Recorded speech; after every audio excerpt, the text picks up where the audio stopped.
परेशान कर दिया। मैं कहाँ से प्रूफ लाऊं कि उफक एक साइको केस है। कोई ना कोई हल तो निकालना पड़ेगा आजम अंकल को मुतमईन करने के लिए। और वैसे भी समरा को किस चीज की कमी है मामा? तो बाबा इसके लिए भी तो जरूरी है ना, किसी डॉक्टर के पास जाऊं, किसी को दिखाऊं, उससे बात करूं, जभी तो बात बनेगी ना। उलझ सी रही हूं मैं भी।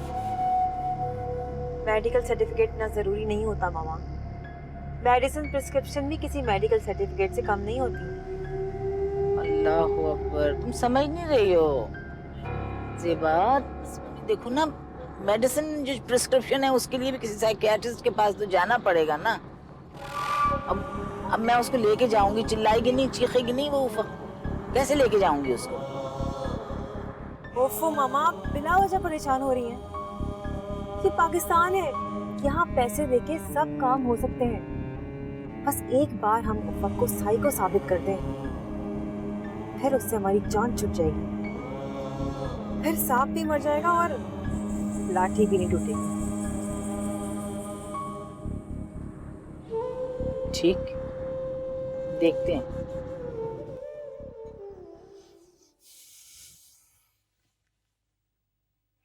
किससे बात कर रही हो? सुफियान मामा का मैसेज आया है। What? Seriously? क्या कहा उन्होंने तुमसे? सुफियान वो मुझे कह रही है आई मिस यू।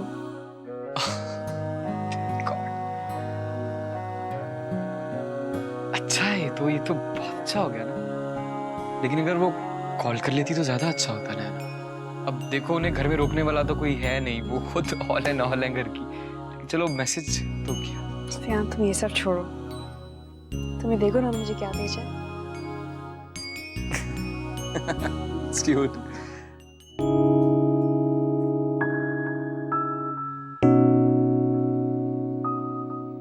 ऐसे ही हंसती रहा करो तुम। जब तुम हंसती हो ना, और भी प्यारी लगने लगती हो। सच बोल रहा हूं मैं।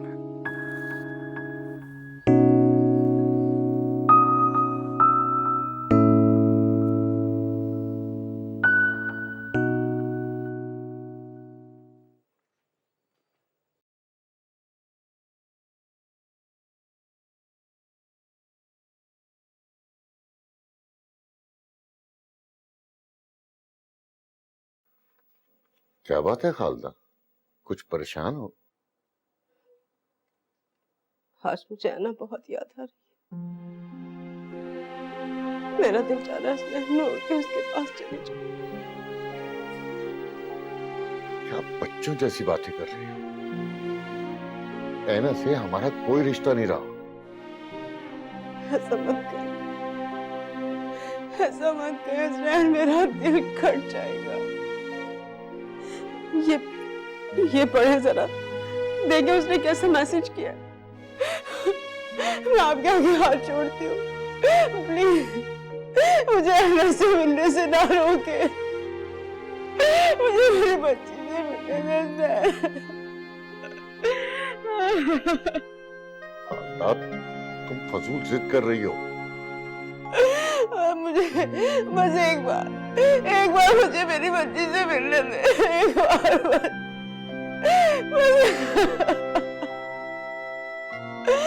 मेरी ऐना से मिलने दे। मुझे मेरी बच्ची से मिलना है। मेरी ऐना।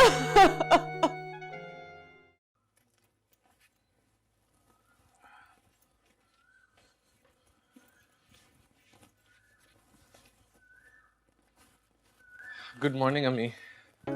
Good morning. अच्छा, आज जा रहे हैं ऑफिस? जी अम्मी, काफी छुट्टियां हो गई, प्लस इतना काम पेंडिंग है, 20 नए एम्प्लॉइज आए हैं, जाना तो पड़ेगा। वैसे भी बेटा, मर्द जो है ना वो घर में बैठा हुआ बोर हो जाता है और अच्छा भी नहीं लगता सच्ची में, है ना? फ्रेश हो जाएंगे बाहर जाके। अच्छा अम्मी, मुझे लगता है कुछ दिनों के लिए मुझे मुल्क से बाहर जाना पड़ता है। हाय हाय, फिर? बिजनेस कॉन्फ्रेंस है ना अम्मी, और 20 एम्प्लॉइज में से बॉस ने सिर्फ मुझे चुना है। माशाल्लाह, मेरा बेटा है ही इतना काबिल, कंपनी क्यों नहीं चुनेगी? सिर्फ कंपनी का फायदा नहीं, मेरा भी फायदा है। साल में 2 दफा प्रमोशंस बहुत रेयर है अम्मी, और इस दफा मेरा चांस है। माशाल्लाह बेटा, माशाल्लाह। इसका मतलब है कि समरा मेरे बेटे के लिए भगवान साबित हो रही है। क्या सोच रही हैं अम्मी? कुछ चाहिए। चलो, अल्लाह हाफिज।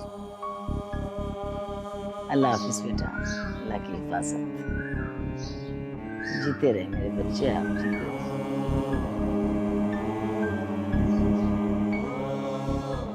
अजरा, अजरा,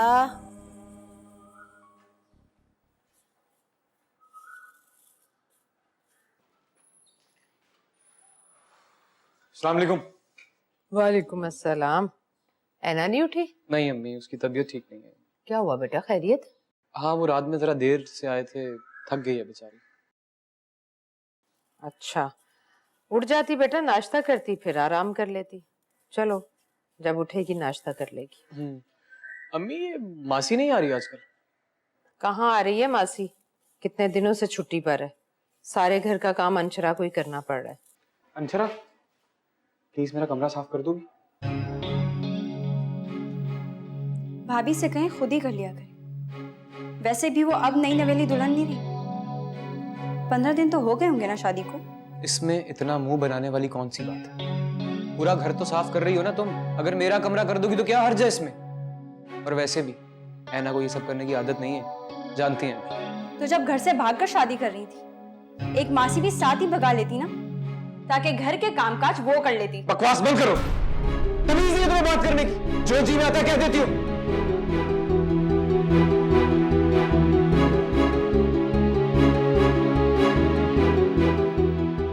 अम्मी, समझा लें इसे, समझा लें इसे, वरना अच्छा नहीं होगा। सुफियान बेटा, नाश्ता तो करते जाओ। नहीं करना मुझे नाश्ता।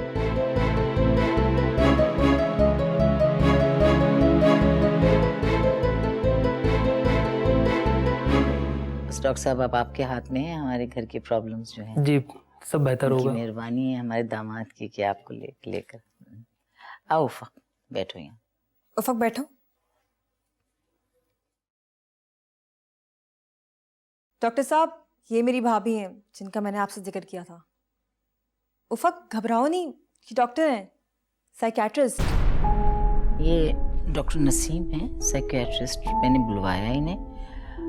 असल में तुम्हारे और हारिस के ताल्लुकात जो हैं उनको बिगड़ते हुए देखकर हम सब लोग, हमारी पूरी फैमिली बहुत डिस्टर्ब है। तो डॉक्टर नसीम से हमने बात की है, तो हो सकता है कि इनकी हेल्प से तुम्हारे ये जो घरेलू मसाइल हैं ये ठीक हो जाएं।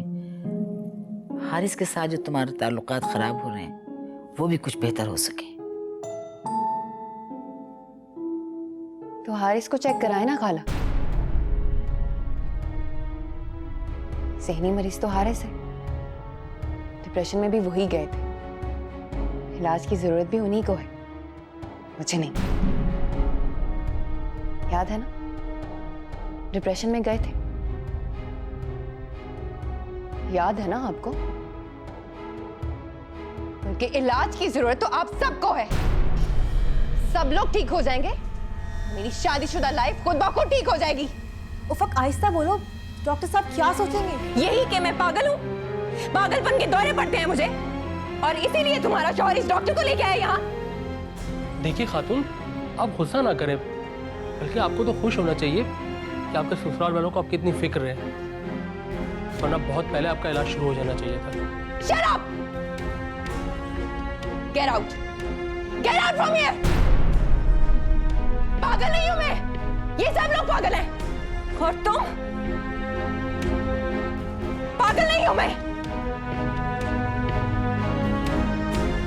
सॉरी डॉक्टर साहब, आपको पता है इस सिचुएशन में मरीज की हालत क्या होती है।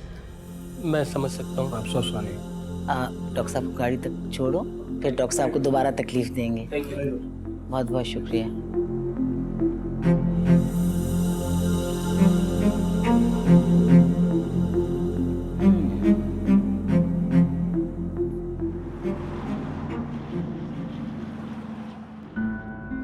क्या जरूरत थी अम्मी खालिद भाई का एहसान लेने की, या उफक पे हमदर्दी करने की? जिस हाल में पड़ी थी पड़े रहने देते। कैसे पड़ा रहने दो बेटा, वो भी तो मेरी अपनी है और दूसरी तरफ आप हैं।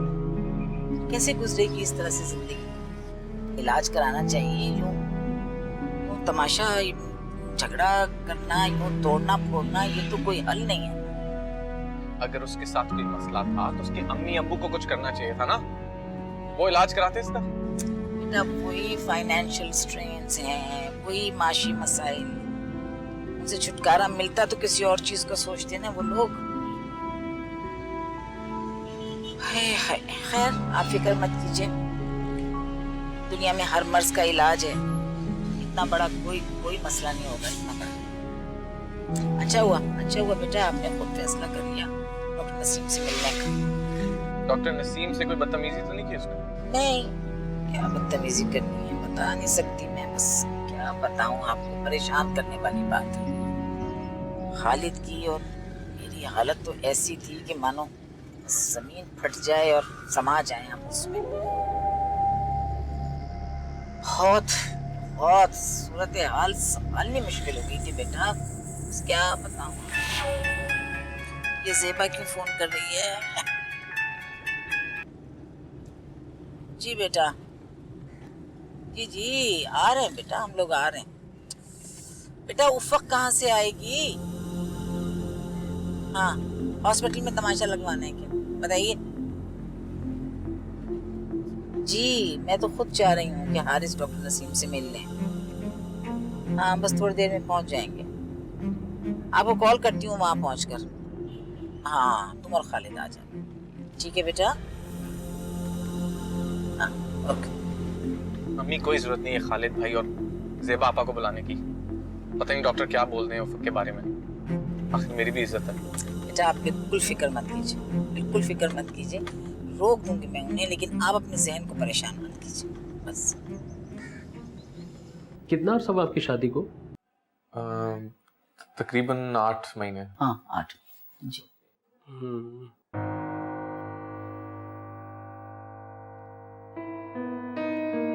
आप अकेले में बात करना चाह रहे हैं हारिस से? If you don't mind. No I don't, बिल्कुल आप बात कीजिए।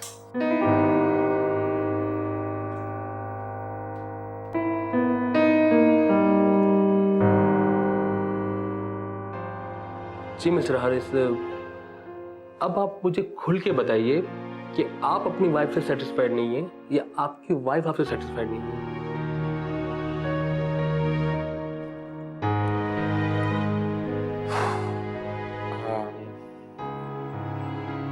पता नहीं डॉक्टर साहब, मुझे तो कभी कभी समझ नहीं आती। कभी वो मेरे साथ ऐसे होती है जैसी, कभी बिल्कुल ठीक होती है मेरे साथ, कभी बिल्कुल अजनबी, इंतहाई जिद्दी और शॉर्ट टेम्पर्ड है। अगर उसकी नेचर के खिलाफ कोई बात हो तो लड़ने लगती है, हालांकि सब कुछ है मेरे पास, ये पता नहीं उसे फिर भी चैन नहीं है। वो अपनी जिंदगी को शायद पता नहीं अपने पर्सपेक्टिव से देखती है, और पता नहीं क्यों मुझे लगता है कि वो समझती है कि रिश्ते की जो जिंदगी है वो सिर्फ गिव एंड टेक है। आई मीन कॉम्प्रोमाइज होता है, बट फॉर एग्जाम्पल अगर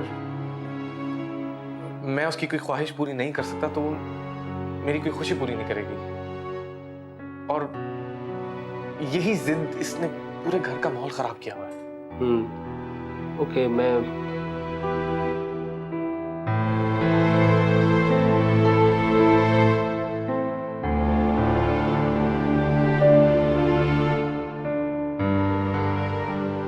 mister Haris, I hope you understand, और अब मैंने आपको जिस तरह कहा है अब बिल्कुल उसी तरह करेंगे। मेरी समझ से बाहर है। बेटा आपके कहने के मुताबिक मैंने हारिस को अकेले छोड़ तो दिया, लेकिन अब मुझे डर लग रहा है कि पता नहीं हारिस क्या क्या बात करेंगे। मामा आप बिल्कुल फिक्र मत कीजिए, डॉक्टर नसीम कल रात 1 बजे तक हमारे साथ थे। मैंने इनको पूरे एतमाद में ले लिया है और मैंने उनको बता दिया है कि हम उफक से मुकम्मल छुटकारा चाहते हैं। इससे ज़्यादा मुनासिब रास्ता हमारे पास और कोई भी नहीं है। थोड़ा ज्यादा करके बताया ना, तो क्या फर्क पड़ गया उससे? लेकिन मुझे एक बात बताओ, खालिद ने तो नहीं पूछा कि हम क्यों कर रहे हैं इसे? खालिद कौन सा खुश थे इस रिश्ते से? एक ही तो साला था, और वो भी कहाँ ब्याह दिया आप लोगों ने, जहाँ से ढंग का एक जोड़ा नहीं आ सका। और खालिद कहाँ बड़ी बड़ी चीजों के ख्वाब देख रहे थे कि सोने की अंगूठी मिलेगी। छोड़े मामा, ये सारी बकवास की बात है। मैंने डॉक्टर नसीम और खालिद को बता दिया है कि मामा जल्द अज जल्द हारिस को साहिब औलाद देखना चाहती हैं। मगर उस वक्त तो ये चाहती है कि वो जिंदगी में कोई बच्चा पैदा नहीं करेगी, क्योंकि वो हमें बर्बाद करना चाहती है। और इसी तरह की बकवास की बातें मैंने सब कुछ बता दिया डॉक्टर नसीम को। मामा बिल्कुल फिक्र मत कीजिए, डॉक्टर नसीम उसे सिर्फ मेडिसिन देंगे, वो कौन सा उसे पागल खाने भिजवा देंगे, तो आप बिल्कुल फिक्र मत करें। अच्छा अच्छा अच्छा, मैं बंद कर रही हूँ, हारिस आ रहे हैं। Okay okay.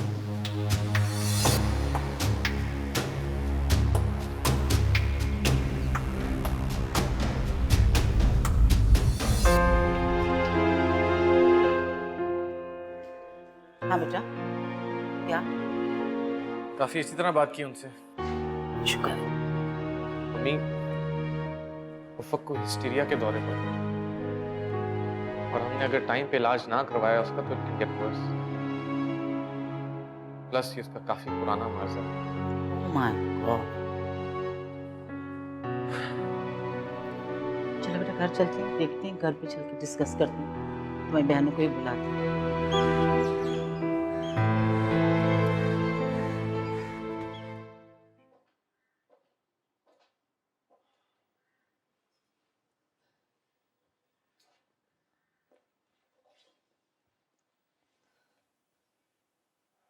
आपने देखा खाला ने आज मेरा कितना तमाशा लगवाया। क्यों बुलाया उन्होंने डॉक्टर को? वो ये साबित करना चाहती है कि मैं ज़हनी मरीजा हूं। उन्होंने ऐसा सोचा भी तो कैसे? आप नहीं जानते हारिस, सबके सामने उन्होंने आज मेरी बहुत इंसल्ट की। इनसे पूछे ये सब लोग क्या चाहते हैं मुझसे, क्यों कर रहे हैं ऐसा? ये चोट कैसे लगी तुम्हें? डॉक्टर से नहीं मिलना चाहती थी, लेकिन ये लोग जबरदस्ती मुझे ले जाना चाहते थे, इसलिए। अगर तुम्हारे साथ कोई मसला नहीं है तो तुम डॉक्टर से मिलने से घबरा क्यों रही? गुस्सा आ गया था मुझे, अपनी इंसल्ट बर्दाश्त नहीं हो रही थी मुझसे। हाँ हाँ, इधर तो सिर्फ तुम्हारी इज्जत है ना, और किसी की इज्जत नहीं। उफक, ये सब तुम्हारी बेहतरी के लिए कर रहे हैं। कैसी बातें कर रहे हैं हारिस? उफक, एक एबनॉर्मल शख्स अपने आप को एबनॉर्मल नहीं मानता, वो बाकियों को एबनॉर्मल कहने पे तुला रहता है। तुम्हारा बिहेवियर भी बिल्कुल ऐसा है। मुझे तो समझ नहीं आ रही खाला ने इतना बड़ा धोखा कैसे दे दिया।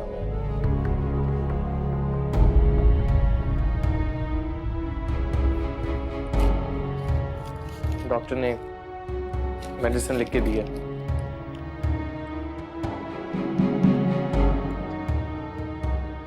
तुम ये मेडिसिन लो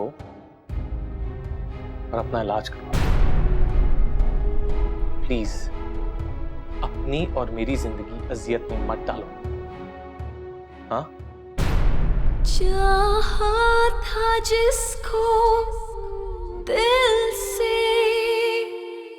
उसने ही दिल को तोड़ा। उल्फत का इस जहां में शायद सिला यही है। कुछ भी तो कह न पाए, ये गम भी सह न पाए। इस दर्द आशिकी में, इस शहर अजनबी में।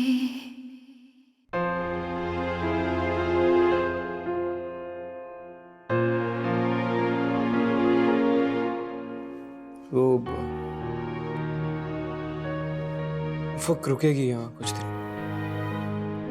मगर क्यों? पता नहीं यार, मैंने पूछा अम्मी से, लेकिन अम्मी ने मुझे कुछ बताया नहीं।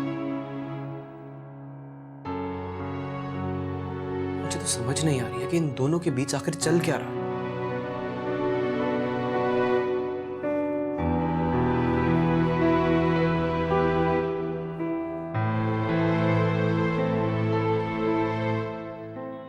देखो वैना, ये सब तुम्हें कहने का मकसद ये है कि प्लीज उफक के मुंह मत लगना तुम, प्लीज। बल्कि कोशिश करो कि जहां वो हो वहां जाना ही मत करो, प्लीज, रिक्वेस्ट कर रहा हूं तुम्हें।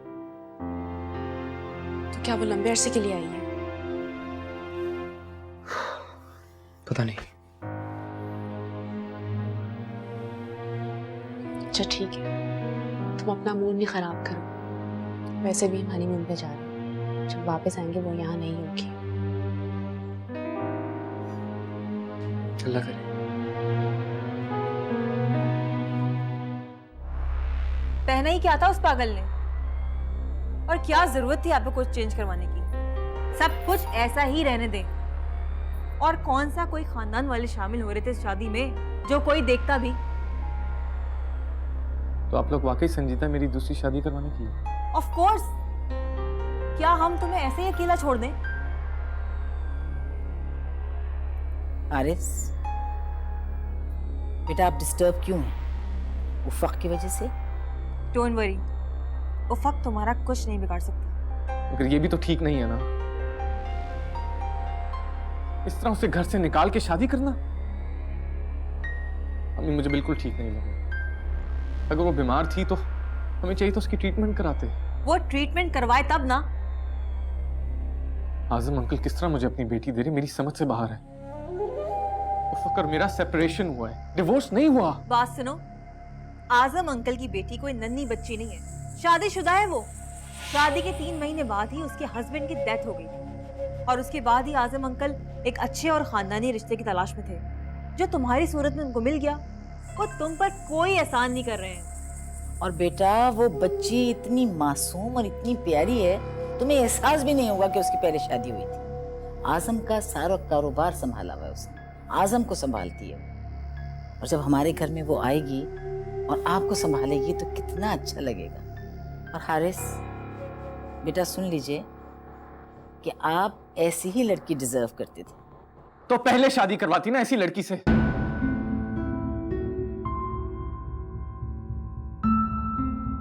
उफक को किस तरह भुला दूं? वो जैसी भी है मेरी बीवी है। जैसे उसने आपको भुला दिया वैसे आप उसको भुला दीजिए। और कौन सी मैं आपको तलाक देने को कह रही हूं, सेपरेशन ही है ना। एक ज़हनी मरीजा के साथ मैं आपको जिंदगी गुजारने की इजाजत नहीं दे सकती हारिस। इस बात को अच्छी तरह सोच लीजिए और समझ लीजिए।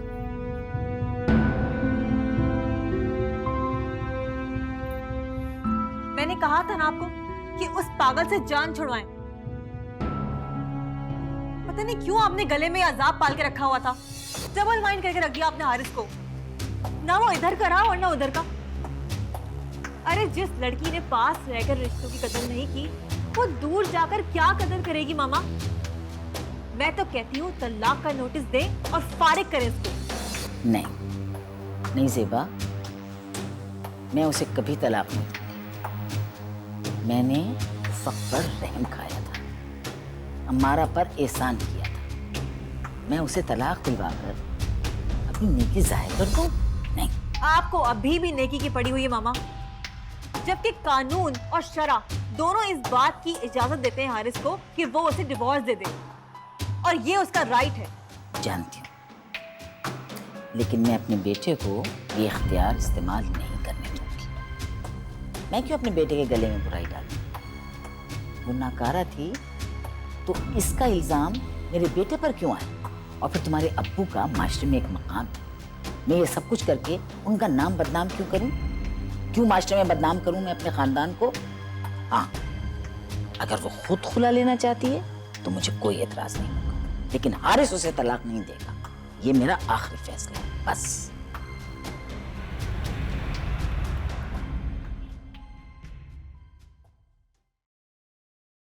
भाभी, आपके साथ वाकई ज्यादती हुई, और ऐसी ज्यादती जिसकी तलाफी करना मुश्किल है। और सबसे ज्यादा दुख आजम ये है कि बहन ने धोखा दिया है। बहन तो ना कहें, सौतेली बहन कहें, और सौतेली होने का सबूत दिया है खाला ने। वैसे ये सौतेलापन बड़ा जालिम होता है, इसीलिए मैंने दूसरी शादी नहीं की। समरा को मैंने माँ और बाप दोनों बनकर पाला। खैर, हारिस तुम बताओ कि जब तुम्हें पता चला कि तुम्हारी बीवी बहनी मरीजा है तो तुमने उसे तलाक क्यों नहीं दी? अंकल, मैं उससे तलाक नहीं दूंगा। मेरी असल में मैं आपको बताती हूँ, है तो बड़ा हलाल फेल है, इसमें कोई दो राय नहीं है। ना पसंदीदा है ना, तो पता नहीं क्यों ये कहता है मैं अपनी तरफ से तलाक नहीं दूंगा उसको। वैसे इसकी बात मुझे अच्छी लगी कि इसकी नजर में अब भी अल्लाह और उसके रसूल सल्लल्लाहु अलैहि वसल्लम के अहकामात की अहमियत है। जी अंकल, ये मेरी अम्मी की तरबियत का नतीजा है। असल में ऐसी बीवी का होना ना होना बराबर है। उसने कभी इसको अहमियत दी ना, इससे कभी ढंग से बात की। आप देख लीजिएगा, वो अभी मदाखलत नहीं करेगी, कुछ भी नहीं, कोई इंटरेस्ट ही नहीं है उसको। मेरा ख्याल है भाईजान, बहुत इंटरव्यू ले चुके हैं आप अपने होने वाले दामाद का। अब जरा हारिस और समरा को भी मौका दें कुछ बातें करने का। हाँ, क्यों नहीं? यस।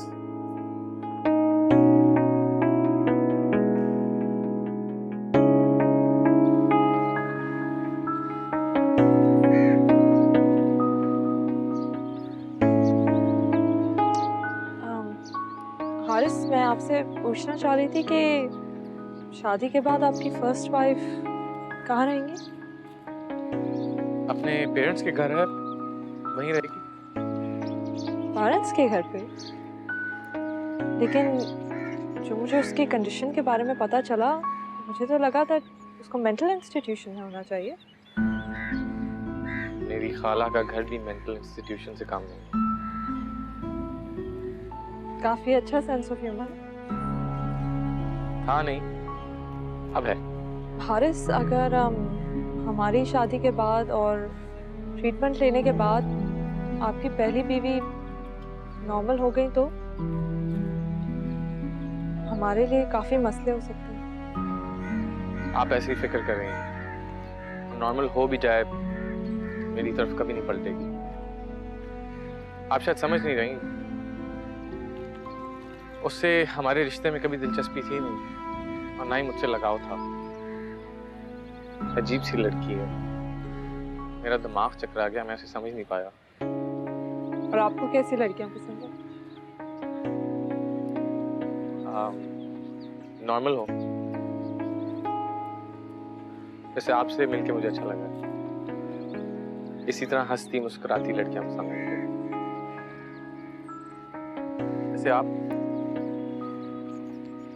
अजीब सा सवाल है, लेकिन आप मुझसे शादी क्यों कर रही हैं? एक्चुअली मैं एक बहुत प्राइवेट पर्सन हूँ और मैंने अपने लिए यही सोचा था कि जिस शख्स से मेरी शादी हो वो अकेला रहता हो, उसका ख़ानदान इतना बड़ा ना हो, और सिंस आप इस्टेब्लिश्ड भी हैं और अकेले भी हैं तो। लेकिन मेरी वालदा मेरे साथ रहती हैं। हाँ, लेकिन घर इतना बड़ा है कि मुझे नहीं लगता वो हमारे मामलात में इंटरफेयर करेंगे। आए अंदर चलते हैं, हमारा शायद इंतजार कर रहे होंगे वो लोग।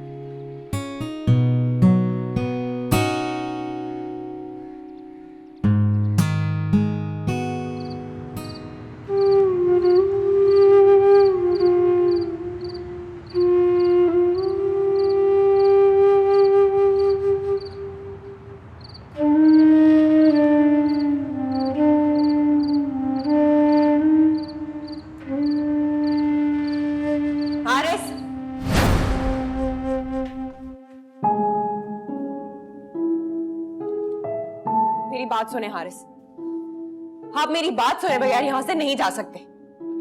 मुझे ये एहसास दिलाने की जरूरत नहीं है कि मैं पागल हूं, मुझे इलाज की जरूरत है।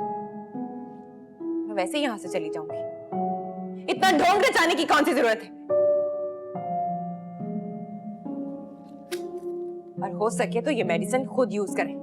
मुझे पूरा यकीन है फाका जरूर होगा। मैं जा रही हूँ हारिस। अब मैं तब तक वापस नहीं आऊंगी जब तक आपका दिमाग दुरुस्त नहीं हो जाता।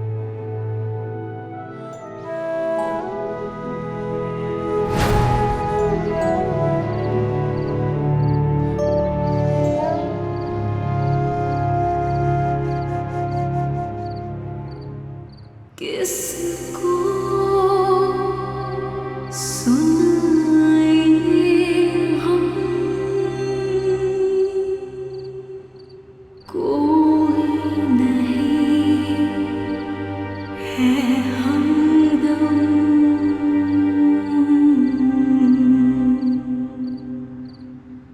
बेरंग आसमां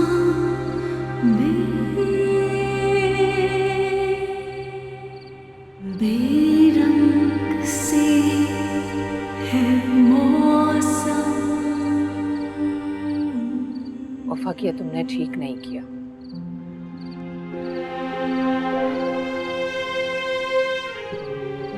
तुम्हें इस तरह आना नहीं चाहिए था। तो क्या करती अम्मी? इंतजार करती कि वो लोग मुझे धक्के देकर घर से निकाल दें। क्यों बेटा, वो क्यों निकालेंगे तुम्हें घर से? तुम्हारा अपना घर है वो। मेरा घर नहीं है वो अम्मी, वो सिर्फ महापारा का घर है। वहां ना सिर्फ महापारा का हुक्म चलता है बल्कि दिमाग भी उन्हीं का चलता है। हारिस तो सोचने समझने की सलाहियत भी नहीं रखते। पता नहीं, मेरा दिल बहुत घबरा रहा है। ऐसा लग रहा है जैसा बहुत कुछ बुरा होने वाला है। इससे बुरा और क्या होगा अम्मी, जो अब तक मेरे साथ हो चुका है।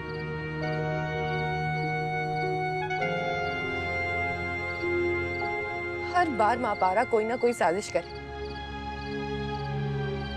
और मैं अपने ना करदा गुनाहों की सजा भुगतती रहूं।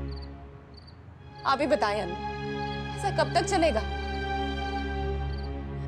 एक तरफ हारिस मुझे अपनी मोहब्बत का यकीन दिलाते और दूसरी तरफ शक का शिकार हो जाते। मैंने अपनी अना, अपनी जिद, सब कुछ कुर्बान कर दिया हारिस के लिए, लेकिन हारिस उस बेएतमादी की दीवार को और पुख्ता करते चले जाते हैं।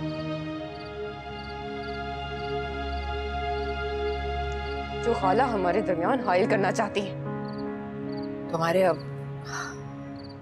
अब्बू को भी मैंने कुछ नहीं बताया। सुफियान भी पूछ रहा था लेकिन मैंने टाल दिया। लेकिन मैं कब तक छुपाती रहूंगी? मत छुपाएं हम, बता दें सबको बता दें कि मैं यहाँ इलाज के लिए आई हूँ। खाला ने मुझे निकाल दिया है, अगर करार दे।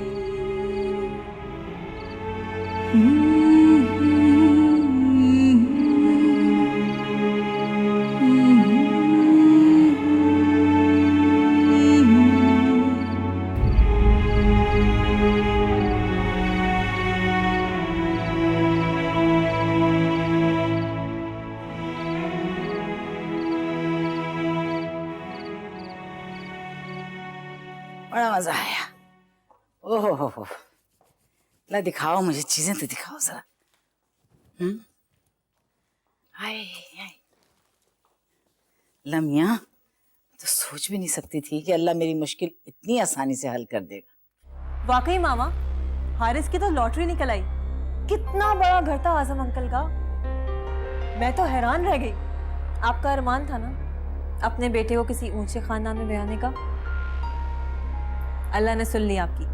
बस एक बार समरा को घर में आ जाने थे, पता चल जाएगा मामू और मुमानी को कि किस हीरे को ठुकराया उन लोगों ने। और वो ऐना कुछ भी नहीं है समरा के आगे।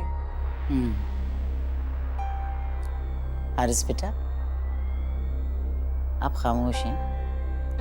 समरा पसंद नहीं आई आपको? नहीं अम्मी, ऐसी कोई बात नहीं है। बस मुझे समरा की बातों से लग रहा था कि जैसे उसे अकेला रहना ज्यादा पसंद है।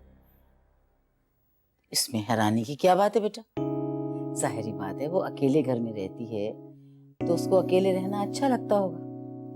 और फिर हमारे घर में कौन से 20 लोग फिर रहे हैं? आप 2 मियाँ बीवी होंगे और मैं होंगी। और मैं तो सारा वक्त अपने कमरे में रहती हूँ। बस मेरी तो अल्लाह से ये दुआ है कि अल्लाह मियाँ तुम मुझको बस पोता पोती दे दे मेरे अल्लाह। मैं कितना तेरा लाख लाख शुक्र अदा करूंगी। सुन ले मेरे अल्लाह तू मेरी, इंशाअल्लाह।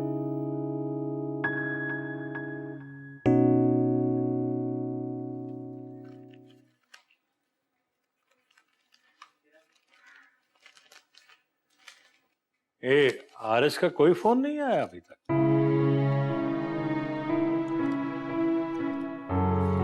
अरे कहीं झगड़ा तो नहीं हो गया इन दोनों के दरमियान?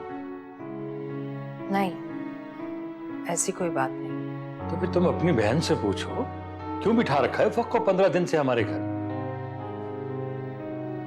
बोझ बन गई आप पर। देखिए तुम खामखा मेरी बात को उलट ले रही हो।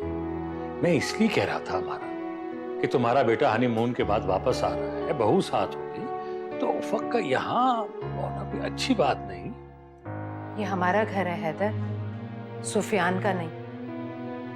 और दूसरी बात, आपा ने खुद भेजा है उसे यहाँ। जब तक वो खुद लेने नहीं आएंगी मैं कैसे भेज दूं उसे? अरे यही तो मैं पूछ रहा हूँ तुमसे, आखिर उफक को यहाँ क्यों बिठा रखा है उन्होंने?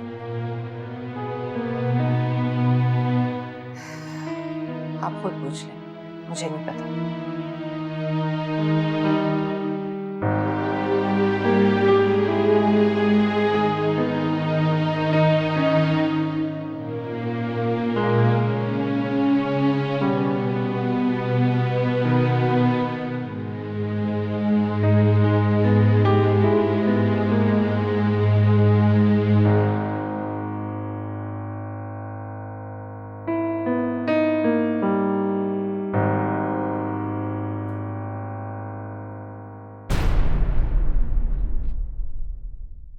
इस शहर